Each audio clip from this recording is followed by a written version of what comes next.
Assalamualaikum dan selamat datang di channel Just Film 21, channel yang membahas film-film India terbaik. Seperti biasa, kali ini admin akan membahas film bergenre action drama menceritakan keberanian Letnan Triveni Singh, seorang prajurit muda yang menyerahkan nyawanya sendiri untuk melindungi lebih dari 300 orang, di mana 300 orang tersebut terjebak dalam penembakan di stasiun kereta Jammu dalam serangan teroris pada tahun 2004. Film ini disutradarai oleh Akshay Choubey, dan bagaimanakah kisah selengkapnya? Langsung saja kita masuk ke alur ceritanya.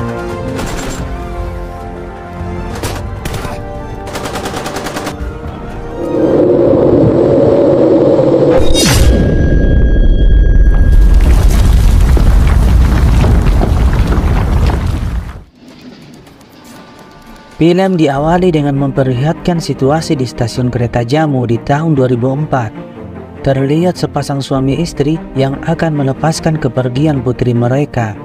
Namun secara tiba-tiba terjadi ledakan bom di tempat itu. Kejadian itu dilakukan oleh para teroris, dan beberapa saat kemudian pasukan militer datang untuk mengamankan lokasi tersebut. Lalu scene berpindah 3 minggu sebelum kejadian. Terlihat sebuah mobil yang di dalamnya terdapat seorang pria bernama Triveni dan si wanita bernama Mala. Mereka ini adalah sepasang kekasih yang berencana melangsungkan pernikahan. Yang saat itu adik mereka menanyakan terkait hubungan percintaan mereka berdua. Mala yang mendengar pertanyaan adik-adiknya Triveni membuat dirinya tersipu malu. Belum sempat Triveni menjawab, terjadi insiden yang dimana mobil Triveni tertabrak mobil pengendara lainnya. Dengan tenang, Triveni menghadapi pemuda itu. Bukannya meminta maaf atas insiden tersebut, justru si pemuda mengolok-olok Triveni. Dengan teknik militer yang tak biasa, Triveni membuat si pemuda menyesali perbuatannya dan segera meminta maaf.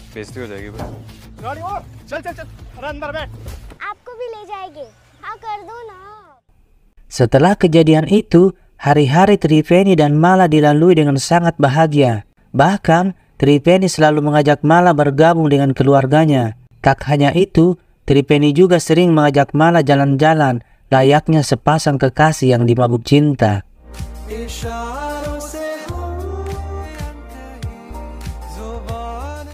Di wilayah Jammu, 40 jam sebelum terjadinya serangan, terlihat 2 orang pria yang bernama Rashid dan Bilal memasuki sebuah penginapan.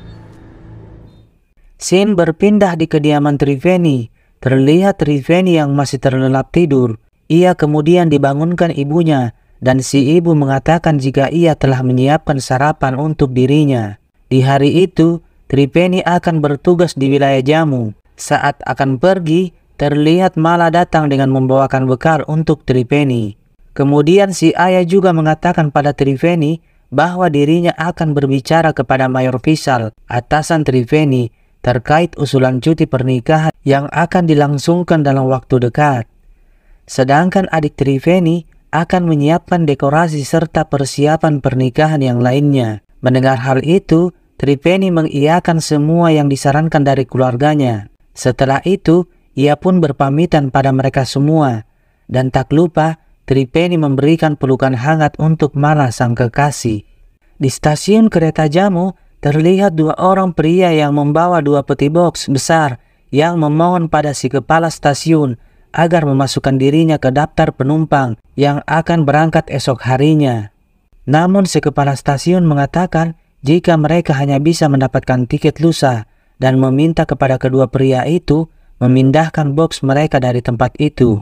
Namun salah seorang pria ngotot dan memohon dengan alasannya bahwa mereka perlu mengantarkan karpet itu ke sebuah pameran dagang di Delhi. Mendengar hal itu, si kepala stasiun yang mulai curiga meminta agar peti box mereka dibuka. Ia memerintahkan pada kedua pria itu agar membuka boxnya. Dan setelah dibuka, ternyata memang benar peti box itu berisikan karpet. Si kepala stasiun kemudian meminta agar mereka memindahkan barang mereka di sudut tempat itu. Namun salah seorang anggota stasiun mengatakan jika mereka dilarang menyimpan barang di wilayah stasiun karena pimpinan mereka selalu marah jika melihat barang berserakan. Tetapi si kepala stasiun mengatakan jika mereka harus saling menolong. Di sisi lain, di markas militer Angkatan Darat, terlihat Triveni yang baru saja tiba di tempat itu. Ia lalu menghampiri kedua bawahannya dan meminta informasi terkait perkembangan latihan tempur jarak dekat mereka. Kemudian mereka menjawab bahwa latihan mereka ada peningkatan. Kembali lagi di penginapan, terlihat si manajer penginapan yang marah-marah pada si resepsionis karena ia selalu tak bekerja dengan baik. Namun si manajer teralihkan kemarahannya ketika melihat ada seorang pria meminta kopi mix 4 gelas. Si resepsionis mengatakan jika tamu itu hanya berdua yang berada di kamar nomor 2. Si manajer yang curiga segera memeriksa kamar tersebut. Ketika ia masuk ke kamar itu, terlihat 2 orang tamu lagi yang mencurigakan. Si manajer semakin curiga saat ia melihat melalui cermin seseorang memegang pistol. Dengan bersikap tenang, si manajer meninggalkan kamar itu dan segera menelpon markas polisi. Halo. Si pimpinan polisi menginstruksikan pada bawahannya jika mereka harus melaporkan ke pihak militer yang dipimpin oleh Mayor Faisal.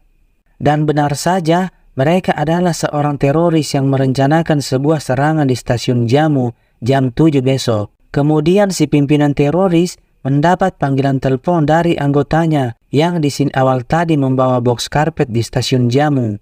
Si anggota mengatakan jika semuanya telah siap dan tinggal menunggu instruksi selanjutnya. 36 jam sebelum serangan, setelah mendapatkan kabar dari kepolisian, terlihat Triveni beserta anggotanya segera menuju ke lokasi penginapan. Triveni menginstruksikan pada anggotanya bahwa mereka harus mendapatkan salah satu dari teroris itu secara hidup-hidup agar mereka nantinya lebih banyak mengetahui rencana para teroris itu. Dengan beranggotakan 5 orang, Triveni memasuki penginapan dan memeriksa kamar para teroris itu.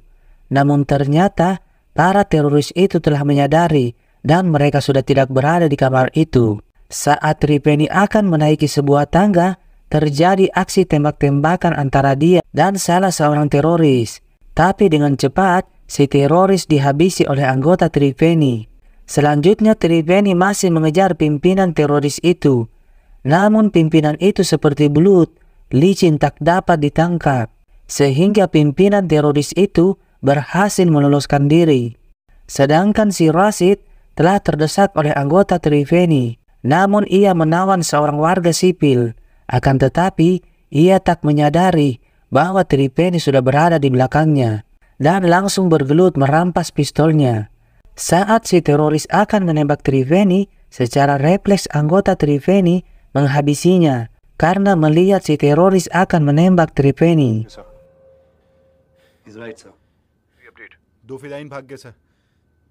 Scene berpindah di markas militer 28 jam sebelum serangan.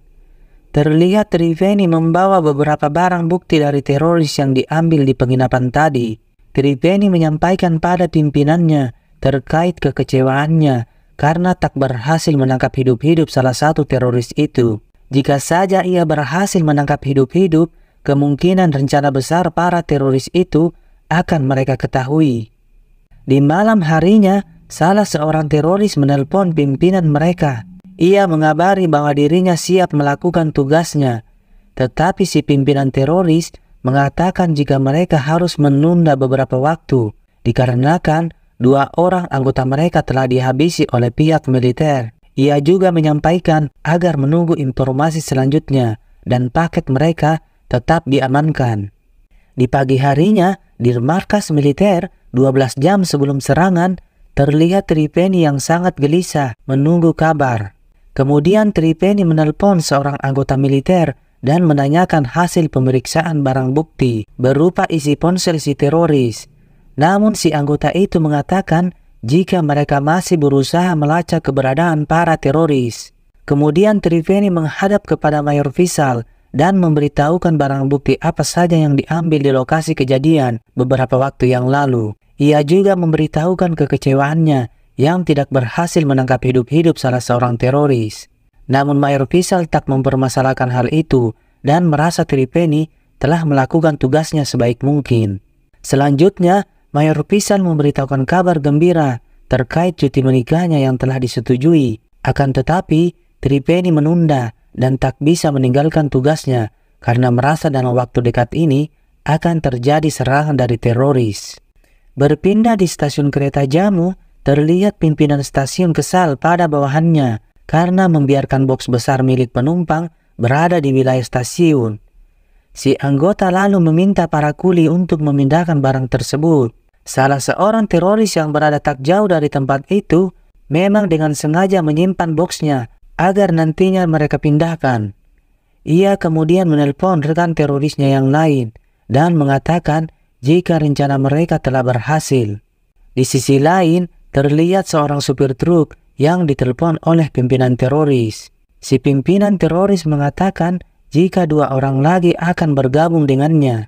Namun ketika mereka di perjalanan, mereka mendapati razia sehingga membuat kedua teroris itu lari ke hutan. Akan tetapi, mereka ketahuan dan dapat dikejar oleh pihak militer. Saat itu juga, mereka pun dihabisi oleh pihak militer. Sedangkan si sopir berhasil mengelabui para anggota yang memeriksa kendaraannya dan lewat begitu saja. Setelah itu, ia pun segera mengabari pada si pimpinan teroris bahwa kedua anggotanya tak berhasil selamat.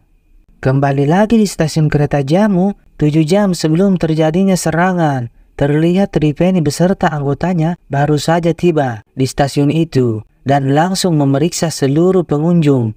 Hingga tak lama kemudian, Triveni mencurigai gerak-gerik seorang pria yang membawa tas.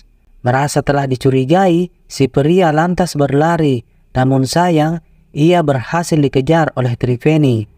Ketika tas si pria itu diperiksa, ternyata pria itu bukanlah teroris, melainkan seorang pencuri. Karena kasihan, Triveni melepaskan pria itu. Setelah itu, Triveni mendapat panggilan telepon dari Mala yang menanyakan keadaannya dan kapan ia kembali ke rumah. Triveni mengatakan jika tugasnya telah selesai, barulah ia kembali ke rumah. Saat panggilan telepon itu ditutup, tak sengaja Triveni melihat 2 box peti besar yang sangat mencurigakan. Namun saat box itu dibuka, di dalamnya hanyalah berisikan karpet. Di sisi lain, terlihat si pimpinan teroris menelpon anggotanya.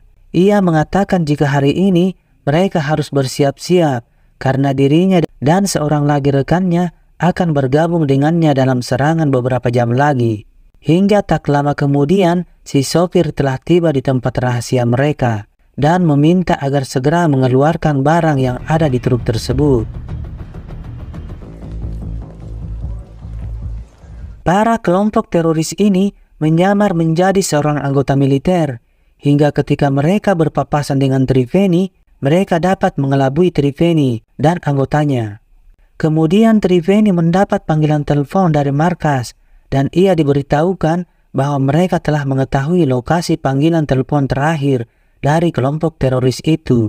Sehingga dengan cepat, Triveni beserta anggotanya menuju ke lokasi yang sudah diinformasikan. Sedangkan kedua teroris yang menyimpan peti boxnya beberapa hari yang lalu telah tiba di stasiun dan berpura-pura menanyakan keadaan box mereka kepada pimpinan stasiun. Si pimpinan stasiun mengatakan jika barang mereka telah dipindahkan ke belakang. Mereka pun meminta izin untuk mengambil barang tersebut. Ketika kedua teroris itu akan membawa masuk peti boxnya, mereka sempat ditahan oleh polisi yang sedang berjaga di tempat itu. Namun mereka mengatakan jika mereka telah diizinkan oleh pimpinan stasiun untuk membawa barang tersebut. Singkat waktu, 2 jam sebelum terjadinya serangan, terlihat kereta Swarat Express tujuan Jammu akan segera tiba.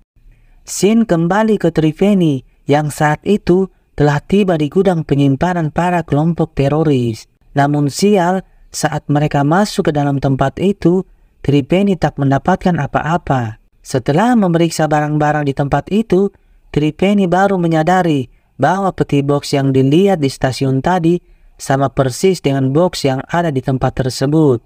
Sehingga Triveni meminta pada seorang anggotanya untuk menelpon kepala stasiun agar memeriksa ID semua orang di sana. Di stasiun, terlihat seorang polisi menelpon kepada pimpinan stasiun jika ia melihat ada 2 peti box di dekat pintu belakang. Kembali lagi ke Triveni yang menelpon Mayor Vishal. Ia menginformasikan jika serangan akan terjadi di stasiun Jammu. Triveni meminta izin agar dirinya dan tim reaksi cepat yang akan menyerang. Namun Mayor Vishal menolak karena merasa belum tahu jumlah terorisnya. Tetapi Triveni tak peduli berapa jumlah terorisnya dan berjanji akan menghabisi mereka semua. Mayor Vishal dibuat tak bisa menolak sehingga ia mengizinkan Triveni segera bertindak. Scene berpindah di stasiun Jammu. Awalnya semua aktivitas terlihat tenang, namun tiba-tiba terjadi sebuah ledakan.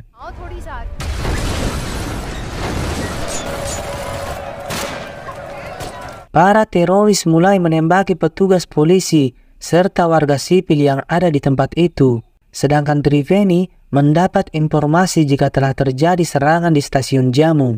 Kembali ke stasiun, seorang polisi mencoba menembaki para teroris. Namun sial, ia harus terkena tembakan dan tewas saat itu juga. Beberapa saat kemudian, Triveni dan anggotanya telah tiba di tempat itu dan mulai mengamankan warga sipil. Triveni beserta anggotanya mulai menghabisi satu persatu kelompok teroris itu.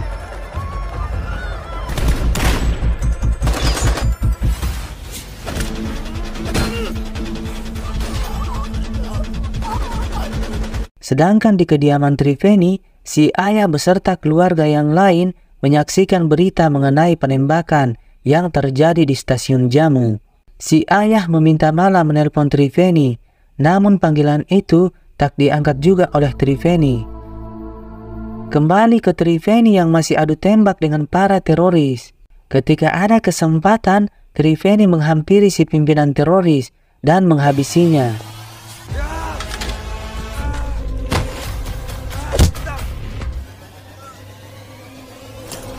Namun sial, Triveni terkena tembakan dan membuat dirinya tewas saat itu juga.